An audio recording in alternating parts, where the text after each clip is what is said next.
ಸೋರೆಕಾಯಿ ಹಾಗೆ ಒಣಸಿಗಡಿ ಸಾಂಬಾರು ಹೇಗೆ ಮಾಡೋದಂತ ಈ ವಿಡಿಯೋದಲ್ಲಿ ನೋಡೋಣ. ಇಲ್ಲಿ 1 ಸ್ಪೂನಷ್ಟು ನಾನು ಕಾಳು ಮೆಣಸು, ಹಾಗೆ 1 ಸ್ಪೂನಷ್ಟು ಸಾಸಿವೆ, ಹಾಗೆ 2 ಸ್ಪೂನಷ್ಟು ಕೊತ್ತಂಬರಿ, 1 ಸ್ಪೂನಷ್ಟು ಜೀರಾ, ಹಾಗೆ 1 ಟೊಮೆಟೊ, 1 ಈರುಳ್ಳಿಯನ್ನು ತೊಗೊಂಡಿದ್ದೇನೆ, 12 ಉದ್ದ ಮೆಣಸು, ಹಾಗೆ 1 ತುಂಡು ಹುಳಿಯನ್ನು ತೊಗೊಂಡಿದ್ದೇನೆ. ಮೊದಲು ಒಂದು ಪ್ಯಾನಿಗೆ ಸ್ವಲ್ಪ ಆಯಿಲನ್ನು ಹಾಕಿ, ಇದಕ್ಕೀಗ ಮೊದಲು ನಾನು ಮೆಣಸನ್ನು ಹಾಕಿದ್ದೇನೆ. ಹಾಕಿ ಇದನ್ನು ಚೆನ್ನಾಗಿ ಫ್ರೈ ಮಾಡಿ, ಗ್ಯಾಸ್ ಫ್ಲೇಮನ್ನು ಸ್ಲೋ ಆಗಿ ಇಡಿ.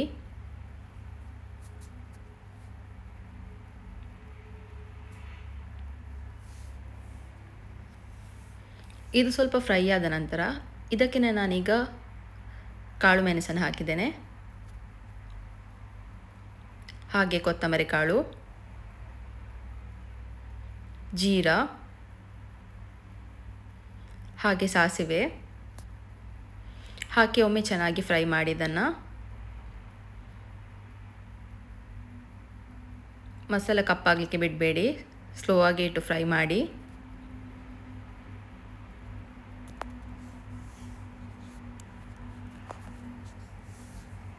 ಇದೀಗ ಫ್ರೈ ಆಗಿದೆ. ಇದನ್ನೀಗ ಮಿಕ್ಸಿ ಜಾರಿಗೆ ಹಾಕಿದ್ದಾನೆ.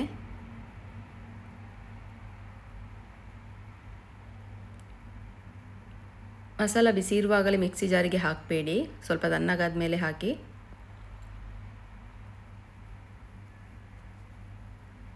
ಈಗ ನಾನು 1 ತುಂಡು ಹುಳಿ, ಹಾಗೆ 1 ತೆಂಗಿನಕಾಯಿ ತುರಿಯನ್ನು ಇಲ್ಲಿ ಹಾಕಿದ್ದೇನೆ ನಾನು.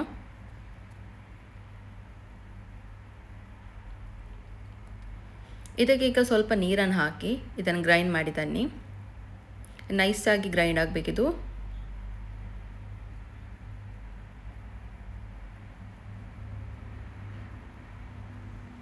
ಈಗ ನಾನು ಒಂದು ಪಾತ್ರೆಯಲ್ಲಿ ಸೋರೆಕಾಯನ್ನು ಕಟ್ ಮಾಡಿ, ಹಾಗೆ ಅದಕ್ಕೇ ಟೊಮೆಟೊ ಮತ್ತು ಈರುಳ್ಳಿಯನ್ನು ಹಾಕಿದ್ದೇನೆ, ಸ್ವಲ್ಪ ಅರಿಶಿಣ, ಹಾಗೆ ಉಪ್ಪನ್ನು ಸ್ವಲ್ಪ ಹಾಕಿದ್ದೇನೆ. ಈಗ ಸ್ವಲ್ಪ ನೀರನ್ನು ಹಾಕಿ ಇದನ್ನು ಬೇಯಿಸ್ಲಿಕ್ಕಿಡಿ. ತುಂಬ ನೀರಲ್ಲ, ಮುಳುಗುವಷ್ಟು ನೀರನ್ನು ಹಾಕಿ ಸೋರೆಕಾಯಿ. ಈಗ ನಾನೊಂದು ಪ್ಯಾನಿಗೆ ಒಣ ಸಿಗಡಿಯನ್ನು ಸ್ವಲ್ಪ ನೀರಿನಲ್ಲಿ ನೆನೆ ಹಾಕಿ ಈಗ ಅದನ್ನು ಡ್ರೈ ರೋಸ್ಟ್ ಮಾಡ್ತಿದ್ದೇನೆ.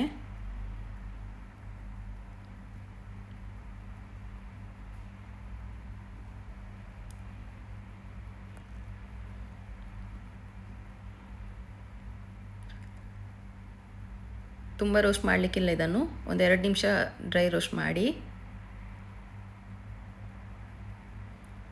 ಹಾಗೆ ನೀರಲ್ಲಿ ಕೂಡ ತುಂಬ ಹೊತ್ತು ಇಡಲಿಕ್ಕಿಲ್ಲ ಇದನ್ನು.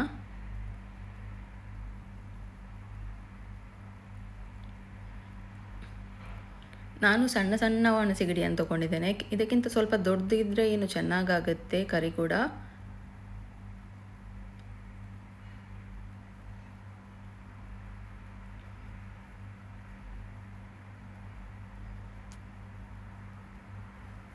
ಎರಡು ನಿಮಿಷ ಚೆನ್ನಾಗಿ ಫ್ರೈ ಮಾಡಿ ಇದನ್ನು. ಇದೀಗ ಫ್ರೈ ಆಗಿದೆ. ಇದನ್ನೊಂದು ಬೌಲಿಗೆ ಹಾಕಿಡಿ. ಈಗ ಇದು ಬೆಂದಿದೆ. ಇದಕ್ಕೆ ನಾವು ಗ್ರೈಂಡ್ ಮಾಡಿಟ್ಟಂತಹ ಮಸಾಲೆಯನ್ನು ಹಾಕೋಣ. ಮಸಾಲೆಯನ್ನು ಹಾಕಿ ಜಾರ್ ತೊಳೆದ ನೀರನ್ನು ಕೂಡ ಹಾಕ್ಕೊಳ್ಳಿ. ಎಷ್ಟು ನೀರು ಬೇಕೋ ಅಷ್ಟು ನೋಡ್ಕೊಂಡು ಹಾಕ್ಕೊಳ್ಳಿ.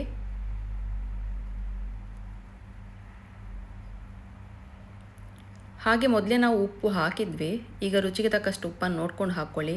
ಯಾಕಂದರೆ ಸಿಗಡಿಯಲ್ಲಿ ಕೂಡ ಉಪ್ಪಿನಾಂಶ ಇರುತ್ತೆ, ಹಾಗಾಗಿ ನೋಡ್ಕೊಂಡು ಹಾಕ್ಕೊಳ್ಳಿ. ಇದು ಸ್ವಲ್ಪ ಕುದಿ ಬಂದ ಮೇಲೆ ಮಸಾಲ, ಇದಕ್ಕೆ ನಾವು ಡ್ರೈ ರೋಸ್ಟ್ ಮಾಡಿಟ್ಟಂತಹ ಸಿಗಡಿಯನ್ನು ಹಾಕೋಣ. ಹಾಕಿ ಚೆನ್ನಾಗಿ ಮಿಕ್ಸ್ ಮಾಡಿ ಇದನ್ನೀಗ ಮುಚ್ಚಿಡಿ. ಈಗ ಇದು ಚೆನ್ನಾಗಿ ಒಂದು ಕುದಿ ಬಂದರೆ ರುಚಿಯಾದಂತಹ ಕರಿ ರೆಡಿ ಆಗುತ್ತೆ. ಈ ವಿಡಿಯೋ ಇಷ್ಟ ಆದರೆ ನನ್ನ ಚಾನಲನ್ನು ಸಬ್ಸ್ಕ್ರೈಬ್ ಮಾಡಿ.